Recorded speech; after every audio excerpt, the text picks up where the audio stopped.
सदनदेखि सडकसम्म राजनैतिक, आर्थिक, सामाजिक हर क्षेत्रका विषय र प्रसङ्ग यो कार्यक्रम आजको सन्दर्भ। नमस्कार, कार्यक्रम आजको सन्दर्भमा स्वागत छ। म दिपेश दाहाल। दर्शकवृन्द, कार्यक्रम आजको सन्दर्भमा हामी देशभर भएका सामाजिक, आर्थिक, राजनीतिक हर क्षेत्रका विषयलाई विश्लेषणात्मक रूपमा प्रस्तुत गर्ने गर्छौं। बागमती प्रदेश क्रिकेट संघको वार्षिक कार्ययोजना तथा बजेटका सम्बन्धमा छलफल कार्यक्रम भएको छ। कोरोना महामारीले देशको सबै क्षेत्रमा नकारात्मक प्रभाव पारेको छ। शिक्षा, स्वास्थ्य, अर्थतन्त्र, धार्मिक, सांस्कृतिक लगायतका क्षेत्रमा कोरोना महामारीले नराम्रो प्रभाव पारेको छ। कोरोना महामारीले दैनिक जीवनसँग सरोकार राख्ने विषयमा पारेको असरबारे चर्चा परिचर्चा हुने गरे पनि खेलकुद क्षेत्रमा पारेको असरबारे खासै चर्चा भएको पाइँदैन। खेलकुदलाई कयौं मुलुकले अर्थतन्त्र एवं पर्यटकको हिस्साका रूपमा लिएको पाइन्छ भने नेपालमा भर्खर मात्र यसको व्यावसायिक विकासक्रम सुरु भएका कारण राज्य स्तरबाट त्यति ठूलो महत्त्व पाउन सकेको छैन। कोरोना रोकथाम तथा नियन्त्रणका लागि सरकारले जारी गरेको लामो समयको लकडाउन, त्यसपछिको निषेधाज्ञाका कारण नेपाली खेलकुद क्षेत्र ठप्प नै रहन गयो। नियमित अभ्यास तथा प्रशिक्षण एवं प्रतिस्पर्धाको अभावमा खेलाडीहरूको क्षमता अभिवृद्धि पनि स्वाभाविक रूपमा ठप्प नै भयो। कोरोना महामारीका कारण नेपाली खेलकुद क्षेत्रले बेहोरेको क्षति राज्यले अझै लेखाजोखा गरिसकेको छैन। दक्षिण एसियाली खेलकुदमा नेपालले हासिल गरेको सफलताबाट खेलाडीहरूको आत्मबल बढेको समयमा नेपाली खेलकुदले जुन छलाङ मार्न सक्थ्यो त्यो अवसरलाई पनि कोरोना महामारीले प्रतिफल बिना नै तुहाइदियो। कोरोना महामारीले गर्दा खेलकुद क्षेत्रमा निकै असर परेको बागमती प्रदेश खेलकुद परिषदका सदस्य सचिव सूर्यलाल भण्डारीले बताउनु भएको छ। यसैबीच कोरोनाको जोखिमको बावजुद पनि खेलाडीहरूले पाउने प्रत्येक सुविधा प्रदान गरेको साथै बागमती प्रदेश सरकारले खेलाडीहरूलाई दैनिक 2000 भत्ता दिने गरेको जानकारी दिनुभएको छ। बागमती प्रदेश सरकारले खेलाडीहरूका लागि 30 लाख सम्मको बिमा गरेको उहाँको भनाइ छ। अब यसपालि हामीले मात्रै नभएर संसारभरि नै कोभिडले सबभन्दा धेरै असर गरेको थियो। गत वर्ष पनि योजना राम्रो गराएको प्रदेश पनि थियो, कार्यान्वयन गर्न सकियो। केही तालिम र क्यापेसिटी बिल्डिङको कामहरू प्रतियोगिता गर्न चाहिँ हामीलाई चैतमा गर्ने भनेको थियो।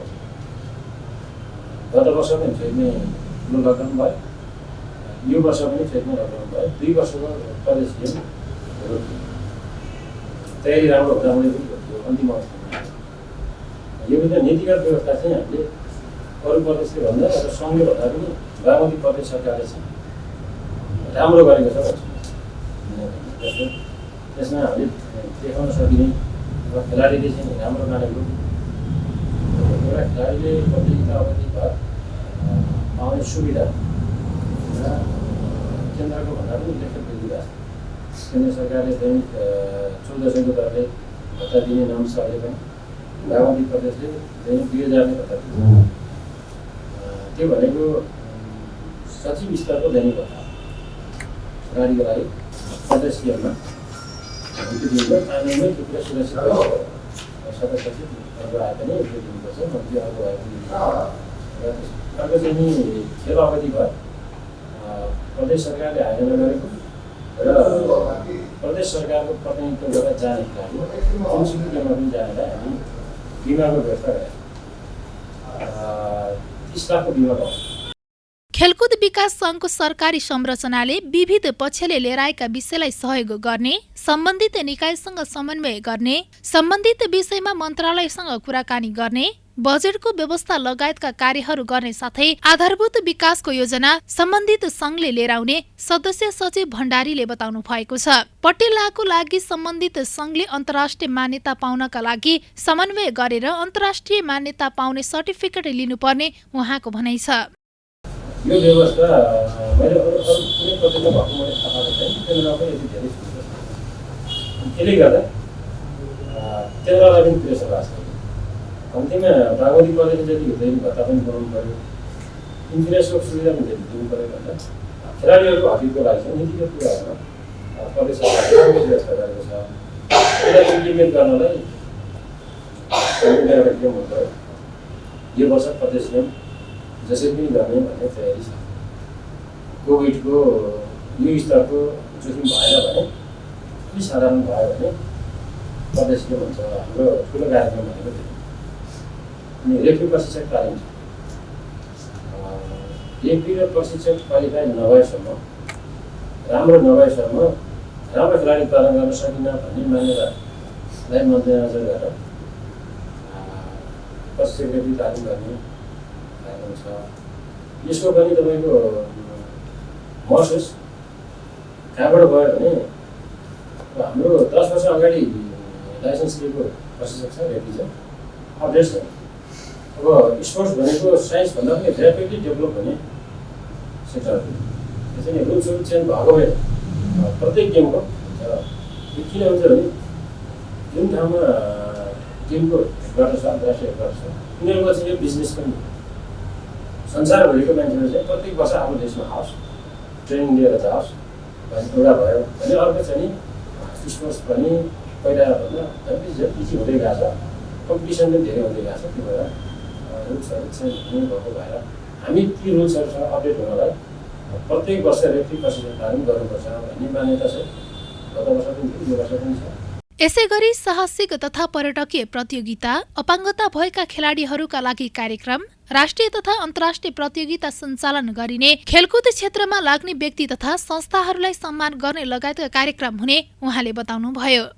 राष्ट्रिय सहभागिता जाने खेलाडीहरूको लागि पनि पुरस्कार राख्ने र प्रदेशको टिम बलियो बनाएर जाने प्रोग्रामहरू पनि छ। अनि रिसर्चको प्रोग्रामहरू पनि छ। हामी कहाँ कतिपय टिपिकल गेमहरू छ नेपालमा मात्रै हुने अथवा नेपालले राम्रो खेलाडी उत्पादन गर्न सक्ने तर विदेशीहरूसँग हाम्रो जतिको भौगोलिक बनाहरू लगाएर त्यस्तो सम्भावित गेमहरू, एडभेन्चर गेमहरूको रिसर्च गर्ने अनि प्रतियोगिता पनि गर्ने त्यो सिस्टममा पनि कार्यक्रम हामीसँग छ। अब लाइन आइटम चाहिँ नि हामीसँग नवासी केन्द्र छ भन्दा राम्रो छ, बजेट चाहिँ कम छ। कम बजेटलाई कार्यक्रम हुने भयो भने कम गर्न सकिन्छ भन्ने र जेन्टलमेन एग्रिमेन्ट पनि छ मन्त्रालयसँग र मन्त्रालयसँग। कार्यक्रम हुने भयो भने पैसाको त्यति समस्या हुन्न भन्ने छ। अनि जिल्लाहरूमा पनि गत वर्ष 1.5 लाख उतार्ने जान्थ्यो पैसा, यसलाई 6 लाख 50 हामीले जिल्लामा सामग्री खरिद साधारण चाहिँ नि क्लबहरूलाई पनि दिनलाई, सामग्रीहरू दिनलाई, कार्य व्यवस्थापन गर्नलाई यी स्रोत साधन मुक्त गर्नुपर्छ भनेर जिल्लालाई पनि केही चाहिँ बढाएको छ, व्यवस्थित हुनेछ। जिल्लाको टिम पनि पहिला अलिक धेरै हुन्थ्यो, यसपालि 5 जनाको मात्रै कमिटी हुन्छ जिल्ला कमिटी। त्यसले गर्दा काम गर्नलाई जिल्लामा पनि अलिक सजिलो भएको छ, विवाद कम हुने, सङ्ख्या थरी भएपछि प्लानिङ पनि राम्रो हुने, इम्प्लिमेन्टमा जाँदा पनि राम्रो हुने जस्तो लाग्छ। अब अरू कुरा चाहिँ नि बागमती प्रदेश अरू प्रदेशभन्दा पहिला स्थापना भएको च्यालेन्ज पनि हामीले धेरै फेस गऱ्यौँ, अनुभव पनि धेरै हासिल गऱ्यौँ। त्यो भएर चुनौती पनि भयो, अवसरको रूपमा पनि यसलाई धेरै काम गरेको। कोरोना महामारीमा नेपाली खेलकुद क्षेत्रले बेहोरेको क्षतिलाई व्यवस्थापकीय कुशलताका साथ कम गर्न सक्ने सम्भावना थियो वा यो क्षति कसैको बलबुताले टर्न सक्दैनथ्यो भने अहम प्रश्न तेर्सिएको छ। अर्कोतिर यो क्षतिलाई कसरी पूर्ति गर्ने, यसले नेपाली खेलकुद क्षेत्रलाई कहिलेसम्म प्रभावित गरिरहन्छ भन्ने प्रश्न पनि अहम रूपमा उठेको छ। यसैबीच बागमती क्रिकेट संघ नितान्त नयाँ भएको र आइसिसी आयोजक कमिटिको हेटौडामा भएको अधिवेशनमा कोरोना महामारीको अवस्थामा सम्बन्ध अगाडि बढ्न नसके पनि आगामी आर्थिक वर्षमा सम्बन्ध अगाडि बढाउने क्रिकेट संघ बागमती प्रदेशका कोषाध्यक्ष अनिल अधिकारीको भनाइ छ। खेलकुदका लागि आवश्यक पर्ने सामानहरू, क्रिकेटका लागि चाहिने ब्याट, बल लगायतका सामानहरूको व्यवस्था गरिने उहाँले बताउनुभयो। क्रिकेट विस्तारका लागि अभिमुखी कार्यक्रम सञ्चालन गरिएको साथै प्रदेशहरूलाई सक्रिय बनाउँदै घरेलु क्रिकेटलाई बलियो बनाउन थप योजनाहरू कार्यान्वयन गरिने उहाँले बताउनु भएको छ। पहिला सुरु के भन्दा एउटा संजोग बस्यो के भन्दाखेरि 2 वर्ष अगाडि चाहिँ हामी चाहिँ नयाँ हुने क्रिकेट बागमती प्रदेश क्रिकेट संघ चाहिँ त्यसो आइसिसी को एडभाइजरी कमिटीले हेटौडामै भएको अधिवेशनमा चाहिँ हैन सर्वोच्च विशिष्ट अतिथि हुनुहुन्थ्यो। अनि हामी चाहिँ यसलाई सम्बन्ध अगाडि बढाउनलाई चाहिँ यहाँ लकडाउनले गर्दा चाहिँ अब आउन सकेन अथवा चाहिँ आर्थिक वर्ष अनुसार चाहिँ हुन्छ नि अलि अगाडि आउनुपर्ने थियो भने अब सकिन्छ विभिन्न चाहिँ कुराहरू हामी जुन माग गरेका छौँ त्यो छ अब होइन। त्यसमा चाहिँ अब खेलकुद तथा प्रशिक्षण सामग्रीहरू भनेको छ, जस्तै क्रिकेटको ब्याट बलहरू मात्रै होइन कि क्रिकेट कोचिङको लागि चाहिने चिजहरू होइन, अब त्यो मेटेरियलहरू चाहिँ जिल्ला जिल्लामा पठाउनुको लागि त्यो माग गरेर त्यसपछि अब सदस्यज्यूबाट चाहिँ भरतपुरको चाहिँ वार्ड नम्बर 24 मा चाहिँ एउटा प्रादेशिक क्रिकेट एकाडेमी हुन त हरेक जिल्लामा चाहिँ हुन्छ, पहिला जिल्लाले जग्गा त खोज्नु पऱ्यो होइन, त्यो अन्तर्गत चाहिँ त्यसलाई चाहिँ एउटा बहुवर्षीय योजना अनुसार चाहिँ केही बजेटहरूको व्यवस्था यो चाहिँ माग गरेका छौँ। त्यसै अब गौतम बुद्ध कप जुन चाहिँ रङ्गशालामा हुन्छ होइन, यो अघिल्लो वर्ष चाहिँ 5 लाख रुपियाँ चाहिँ सहयोग गरेको, अघिल्लो वर्ष पनि त्यसलाई कन्टिन्यू गर्ने चाहिँ प्रदेशको कुरा छ, त्यसमा चाहिँ थप सहयोग 10 लाख चाहिँ माग गरेका छौँ होइन। त्यसपछि महानगर कप भनेर चाहिँ बागमती प्रदेश अन्तर्गत रहेको चाहिँ महानगर र उपमहानगर पनि एउटा चाहिँ हेटौँडा उपमहानगरपालिका चाहिँ भएकोले चाहिँ त्यो पनि एउटा चाहिँ प्रतियोगिता गर्ने होइन, त्यो अन्तर्गत सहयोग समन्वय गर्नको लागि आग्रह गरेका छौँ। त्यसपछि विविधहरूमा चाहिँ अब क्रिकेट प्रशिक्षण कार्यक्रम, राष्ट्रिय क्रिकेट खेलाडीहरू अब जुन हाम्रोमा छ नि भारत खण्डका ज्ञानेन्द्र मल्ल विभिन्न सन्दीप लामिछाने पनि अब हाम्रै प्रदेशको अब आयो भने प्रशिक्षकहरूबाट चाहिँ विभिन्न ठाउँहरूमा चाहिँ एउटा भ्रमण जस्तो कि क्रिकेटलाई चाहिँ अब यहाँ 6वटा जिल्ला मात्रै छ, बागमती प्रदेश यो प्रदेश अन्तर्गत 13 जिल्ला छ होइन, त्यो जिल्लाहरूमा चाहिँ अब त्यो क्रिकेटलाई लोकप्रिय बनाउनलाई त्यो खालको एउटा कार्यक्रम त्यो चाहिँ भएको छ होइन, क्रिकेट विस्तारको लागि होइन, अभिमुखीकरण कार्यक्रम र गौतम बुद्ध अन्तर्राष्ट्रिय क्रिकेट रङ्गशाला चाहिँ अब यसमा प्रदेशले पनि सहयोग गरिरहेको छ। त्यो अन्तर्गत चाहिँ कतै हाम्रो बागमती प्रदेश क्रिकेट सङ्घलाई पनि अलिकति समन्वय गरेर त्यहाँ हुने आर्थिक सहयोगमा होइन, अब त्यहाँ हुने चाहिँ यसमा हाम्रो पनि केही भूमिका होस् भन्ने कुरा चाहिँ अफिसियल रूपमा है, हाम्रो त आफ्नो ठाउँबाट चाहिँ व्यक्तिगत रूपमा विभिन्न गरेका छौँ, तर एउटा संस्थागत रूपमा चाहिँ होस् भन्ने त्यो एउटा कुरा भयो। र अब क्रिकेट सङ्घको चाहिँ प्रदेशहरूलाई सक्रिय बनाउँदै होइन, घरेलु क्रिकेटलाई स्ट्रङ बनाउनको लागि अब चाहिँ थप योजना कार्यक्रमहरू हो होइन। र यो चाहिँ अभिभावक संस्था जस्तो भएको कारणले गर्दा चाहिँ सधैँ चाहिँ अब हामी बेटर लेट देन नेभर हुन्छ नि, ढिलो त आयो होइन, तर कोही ठाउँमै आएका छौँ र यहाँबाट चाहिँ आवश्यक चाहिँ अब निर्देशन होइन सुझाव सल्लाहको त हामी सधैँ स्वागत होइन गर्छौँ भन्ने कुरा हो। मुलुकमा खेलकुद विकासका प्रशस्त सम्भावना रहेका छन्। मुलुकको खेलकुद क्षेत्र क्रमशः व्यावसायिक पनि बन्दै गएको छ, तर जतिसुकै सम्भावना भए पनि राजनैतिक छायामा परेको हुनाले हाम्रो खेल क्षेत्र टाक्सिएको छ। यसलाई उकास्ने दिशातर्फ सबैको ध्यान जान जरुरी देखिन्छ।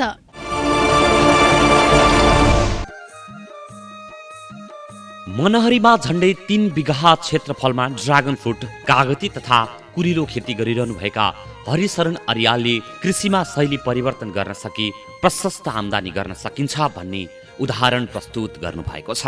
अघिल्लो वर्ष मात्रै बिरुवा लगाउनुभएका अर्यालले पहिलो वर्ष ड्रागन फ्रुटको 1 क्विन्टल फल उत्पादन गर्नुभएकोमा यो वर्ष उत्पादनमा 10 गुणाले वृद्धि हुने देखिएको छ। अर्यालले यसै वर्ष लगाउनु भएको कुरिलो खेतीले पनि राम्रै उत्पादन दियो।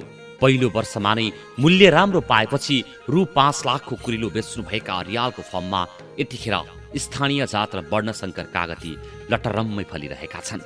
बिरुवाको छनौट गर्न सकेकाले र बिरुवा सार्ने समयको हेक्का भएकाले नै रोपेको पहिलो वर्ष नै कागतीले पनि राम्रै आम्दानी दिने अपेक्षा गरिएको छ। उहाँको फर्ममा 3 जना मासिक तलबमा र 10 जना दैनिक ज्यालादारीमा काम समेत गर्ने गर्छन्। यो 2076 पुसबाट मैले यो लगाउन सुरु गरेको हो। यो चाहिँ मैले चाहिँ चाइनाको बसाइमा चाहिँ यसको यो फल खाएर यसलाई टेस्ट राम्रो देखिसकेपछि यो लगाउनुपर्छ भन्ने लागिरहेको थियो। नेपालमा पनि यसको बिउहरू पाइन्छ भन्ने सुनिसकेपछि मैले चाहिँ यो लगाउनलाई अग्रसरता भएर लगाउन सुरु गरेँ। नामबाट आएको बिउ भन्नुहुन्थ्यो, हामीले काठमाडौँको साथीहरूबाट उत्पत्ति गराएको हो। हाम्रो 832 बोट यहाँ छ यो प्लटमा। यो तलको प्लटमा चाहिँ हाम्रो 728 देखि 3000 बिरुवा छ तल्लो प्लटमा। यो सर्वप्रथम त हामीले लगाउँदाखेरि यो फल्छ कि फल्दैन भन्ने थियो, कति वर्षमा फल्ला भन्ने थियो र अत्यन्तै चाहिँ एकदम रिस्कमा ठुलो लगानी लाग्ने रिस्कमा काम गरिरहेको थियौँ भने गत वर्ष नै हाम्रो 9 महिनाको पिरियडमै यो फलेको हुनाले जस्तो पुसमा रोप्यौँ हामीले असारमा त फलिहाल्यो, साउनमा हामीले खान पायौँ र त्यो खाँदाखेरि कस्तो फल फल्छ भन्ने थियो भने काटेर हेर्दाखेरि अत्यन्तै राम्रो र टेस्टमा पनि जति बजारमा आएको खल्लो फलहरू छ त्यही फल पनि खल्लो भेटिन्छ नि हामी चाहिँ चक्लेट जस्तै मिठो छ। यसमा चाहिँ यो वर्षसम्मको हिसाबमा चाहिँ 24 को हाराहारीमा आइसकेको छ। यो 12 कट्ठामा 24 लाखकोमा, गत वर्ष 20 लाखकोमा अलिअलि क्रस गरेको थियो, यो वर्ष अलिकति बढाएको छ र यसमा चाहिँ थोरै सहयोग पनि छ, गाउँपालिकाबाट पनि सहयोग भएको छ, प्रदेश सरकारबाट पनि गत वर्ष पकेट कार्यक्रम अन्तर्गत हामीले चाहिँ सहयोगहरू लिएको थियौँ। उहाँहरूले नेपाल सरकारबाट पनि सहयोग भएको छ, प्रदेश सरकार पनि सहयोग भएको छ, गाउँपालिकाबाट पनि यो वर्ष सहयोग गर्नुभएको छ र हाम्रो पनि गर्दाखेरि 24 लाखभन्दा क्रस गरिसकेको छ। उहाँहरूले त यति यो फल लगाउनुभन्दा अगाडि मैले सल्लाह गरेको थिइनँ, किनभने कस्तो हुन्छ के हुन्छ थाहा थिएन। म पनि एउटा चाहिँ कुहिरोमै दौडिरहेको जस्तो अवस्थामा थियौँ हामी, काँडै भएको बारीमा ल्याएर यत्रो पोल काटेर लगाउनु परेको छ र यो लगाएर अलिकति हुर्किसकेपछि उहाँहरूको ठुलो हौसला हामीले पायौँ र मैले चाहिँ यति राम्रो कामहरू भाइहरूले गर्नुभयो, यो अत्यन्तै खुसीको कुरा हो भन्नुभयो। उहाँहरूले आएर घुमिदिँदा मात्रै हाम्रो मन ढुक्क हुने। त्यसपछि त कृषि मन्त्रीज्यूहरू, मुख्यमन्त्रीज्यूहरू अनि प्रमुख हाम्रो मानबहादुर सर, हाम्रो चाहिँ प्रमुख सचिवज्यू पनि आउनुभयो। उहाँहरू आएर हौसला दिनुभएपछि होइन यो चाहिँ खेतीप्रति, यो चाहिँ हाम्रो लगावप्रति चाहिँ अत्यन्तै मेहनतका साथ अगाडि बढेका छौँ। गाउँपालिका अध्यक्ष मात्रै होइन, उपाध्यक्ष लगायत हाम्रो गाउँपालिकाको कार्यपालिका टिमहरू, कार्यकारी सरहरूले पनि तपाईँले यति राम्रो काम गर्नुभएको छ भन्नुहुन्छ, सबैले राम्रो गर्नुभएको छ। उहाँहरू सबै कर्मचारीहरूको साथ र सहयोग छ र हौसला। आर्थिक सहयोग भन्दा पनि चाहिँ यो वर्ष मात्रै भयो होइन, तर अन्य सहयोग चाहिँ उहाँहरूले सधैँ हौसला दिइरहनुहुन्थ्यो। हाम्रो गेट कटेन गत वर्ष हामीले यो गेटभित्रैबाट, यो वर्ष पनि गेटबाट कट्दैन। मैले होलसेललाई दिनु पर्दैन। कसरी किलोको बेच्नु भयो? गत वर्ष 800 रुपियाँ प्रति केजी खोसाखोस भएको थियो।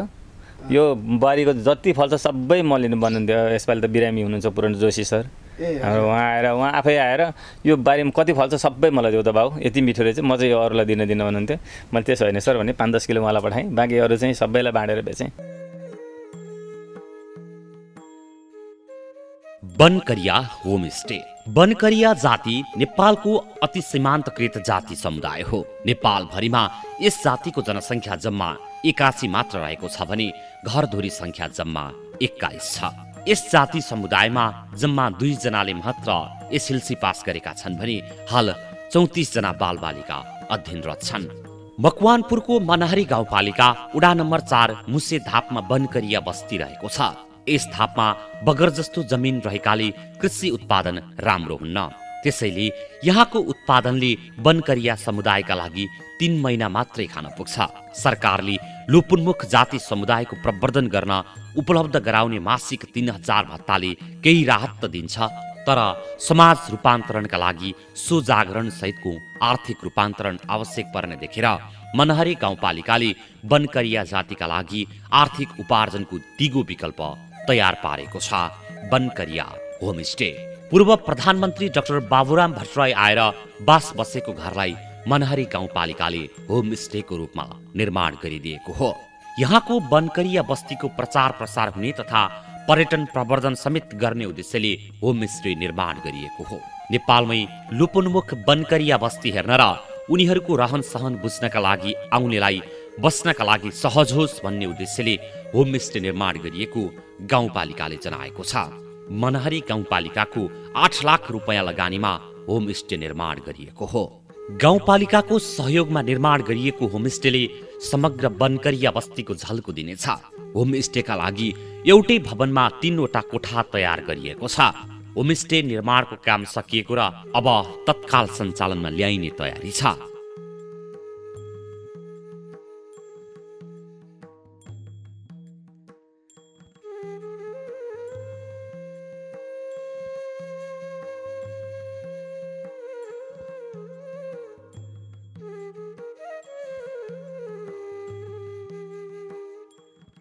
हामीले अब तालिम पनि लिइसकेका छौँ। उहाँ गाउँपालिकाबाटै लगेर आदि के अरे 5-6 जना मान्छेलाई तालिम लगेर दिनु भइसकेको छ। अनि हामीले चाहिँ होमस्टे अब आर्थिक के अरे आर्थिक कमाउनु आर्थिकलाई नै गरेको कि खास गरी अब के अरे 3 महिने यो जग्गाले जम्मा 3 महिना पुग्छ खानको लागि। अनि त्यसपछि बाख्रा कुखुरा पाल्न थालेछ मैले। बाख्रा कुखुरा अहिले प्रायः सबैले छ सर, सबैले बाख्रा कुखुरा कम्तीमा नि 20-25 वटा बाख्रा के अरे 20-25 वटा कुखुरा 2-3टा बाख्रा गरेर 2-3टा बुङ्गुर एउटा बुङ्गुर गरेर पाल्न थालेछ।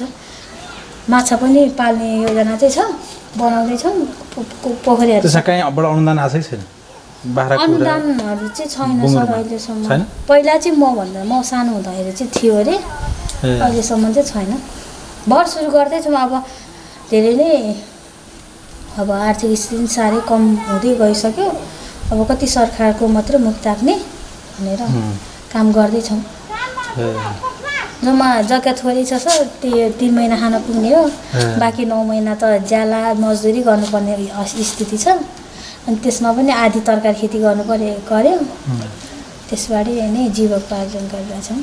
हाम्रो चाहिँ के अरे यो सञ्चालन चाहिँ अब सबैको सहमतमा चाहिँ हो, तर यो भित्र काम गर्ने यो यहाँनिर हेर्ने चाहिँ के अरे एउटा परिवारलाई जिम्मा दिएको छ।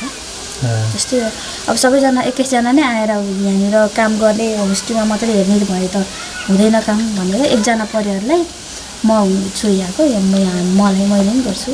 यसमा यो लगभग सबै भइसकेको छ। पानी जोडेर सामान राखेर अब उद्घाटन कहिले गर्नुहुन्छ, अब गाउँपालिकाको सर म्यामहरूसँग आउनुहुन्छ, अनि त्यही ठिक गर्नुहुन्छ सर।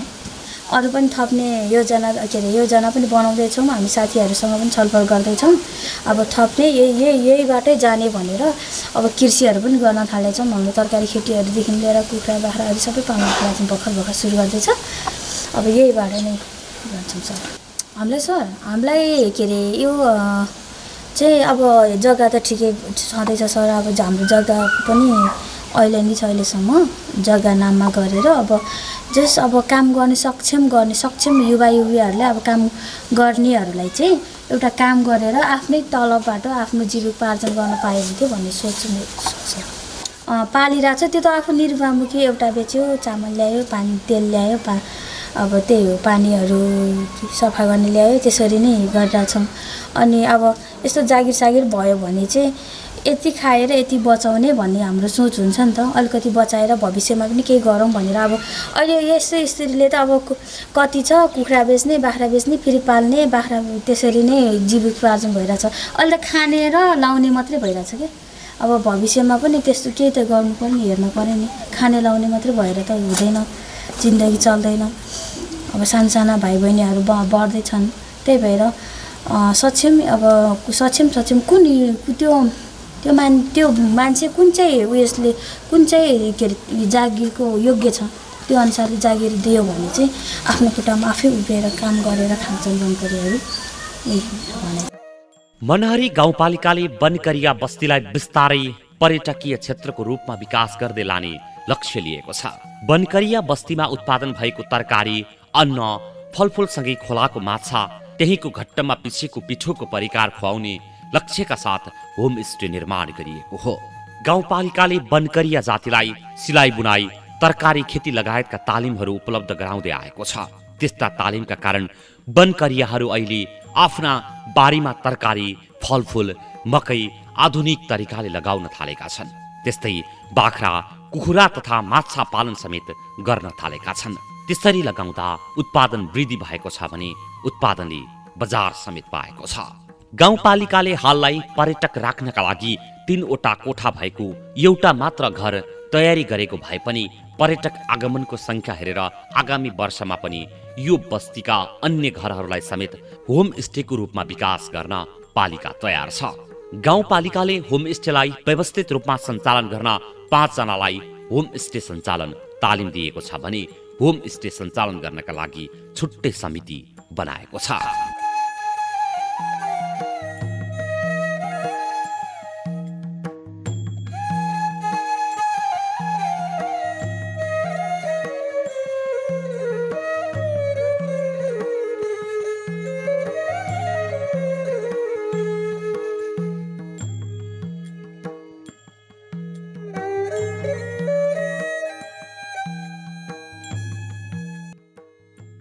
चुरेको जंगलमा फिरन्ते जीवन बिताउँदै आएका लुपुनमुख आदिवासी बनकरिया समुदाय कबुलियती वनमा बस्न थालेको 23 वर्ष मात्र भएको छ। पर्सा राष्ट्रिय निकुञ्ज अन्तर्गत पर्ने मनहरी 4 हाँडीखोला स्थित मुसेधापमा सरकारले 20 वर्षका लागि उपलब्ध गराएको 9 हेक्टर जमिनमा उनीहरू बस्दै आएका छन्। बनकरियालाई पक्की घर बनाइदिने सरकारी आश्वासन पनि सरकारकै नीतिका कारण पूरा हुन सकेको छैन। सीमान्तकृत समुदायलाई घर बनाइदिने भनिए पनि जग्गा आफ्नो हुनुपर्ने जनता आवास कार्यक्रमको मापदण्डका कारण बनकरिया बस्ती समेत बन्न सकेको छैन। लिजमा बसेका उनीहरूको नाममा भवन निर्माणका लागि आएको बजेट आफ्नो नाममा जग्गा नभएका कारण पटक पटक फ्रिज भएर गएको छ।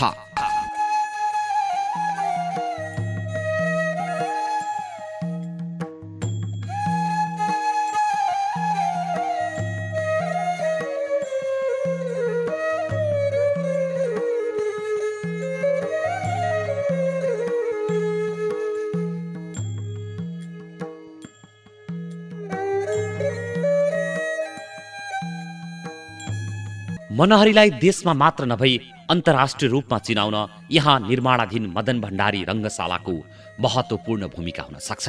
अन्तर्राष्ट्रिय स्तरका सबै खालका संरचना बनाउन मिल्ने प्रशस्त जमिन भएको विशाल चौरलाई व्यवस्थित गरेर निर्माण हुँदै गएको रङ्गशालाको काम धमाधम हुँदैछ। गाउँपालिका, प्रदेश तथा संघीय गरी तीनै तहको सरकारले रङ्गशाला निर्माणमा बजेट विनियोजन गरेका कारण यो रङ्गशाला चाँडै नै अन्तर्राष्ट्रिय स्तरको खेल मैदानको रूपमा विकास हुने कुरामा दुई मत छैन। खेल मैदान निर्माणपछि हुने राष्ट्रिय तथा अन्तर्राष्ट्रिय प्रतियोगिताको आयोजनाले हुने आर्थिक तथा पर्यटकीय गतिविधिका कारण मनहरीलाई देश तथा विदेशमा चिनाउन एवं आर्थिक रूपमा समृद्ध बनाउन महत्त्वपूर्ण भूमिका रहने कुरामा विश्वस्त हुन सकिन्छ।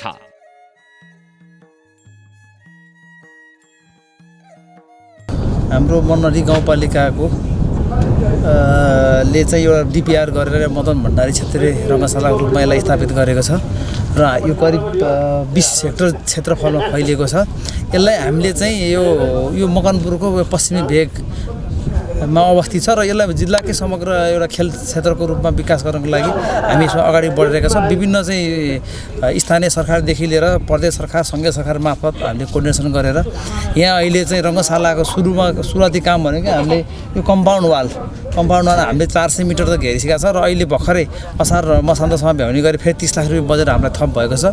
यसको काम अब 1-2 दिनभित्र सुरु गर्छौँ र हामीलाई बागमती प्रदेशका मुख्यमन्त्री दोर्मणी पौडेल मुख्यमन्त्रीजी हुन्छ, उहाँले चाहिँ यो बाँकी कम्पाउन्ड घेर्ने काम चाहिँ बागमती प्रदेश सरकारले चाहिँ यो पुरा गर्छ भन्ने प्रतिबद्धता जाहेर गर्नुभएको छ र सम्भवतः आउने बजेटमा पनि त्यसमा यो हाम्रो चाहिँ यो खेल मैदानको लागि चाहिँ बजेट एडजस्ट भएर आउँछ भन्ने हामीले विश्वास लिएका छौँ र हामीले पटक पटक मुख्यमन्त्रीज्यूलाई हामीले यहाँ कुराहरू राखेका छौँ र फाइलहरू पनि पेश गरेका छौँ र यो समग्र रूपमा यो चाहिँ रङ्गशाला बन्दाखेरि चाहिँ यसले चाहिँ यो चाहिँ हाम्रो कस्तो छ भन्दाखेरि यो चितवनको चाहिँ जुन सौराको रूपमा मिनी सौराको रूपमा हामीले चाहिँ गाउँपालिकाले यहाँको स्थानीयहरूले बनाउन खोजिरहेको छ। हामीले यो चाहिँ राप्ती पारी देख्न सक्नुहुन्छ। सौरामा भन्दा बढी यहाँ चाहिँ जनावरहरू हामीले देख्न सक्छौँ। यहाँ पाटे बाघहरू, गैँडाहरू, हजारौँ सङ्ख्यामा चाहिँ मृग र जराएको चाहिँ लाइन चाहिँ यहाँ लाइनका लाइन हिँडिरहेको देखिन्छ। अवस्था कार्यक्रम आजको सन्दर्भ आजलाई यति नै। भोलि फेरि नयाँ विषय र प्रसङ्गसहित उपस्थित हुने नै छौँ। तबसम्मका लागि आज्ञा दिनुहोस्। नमस्कार। तपाईँ पनि हेर्दै गर्नुहोला बागमती प्रदेशको राजधानी हेटौडाबाट सञ्चालित पहिलो satellite television national gold television.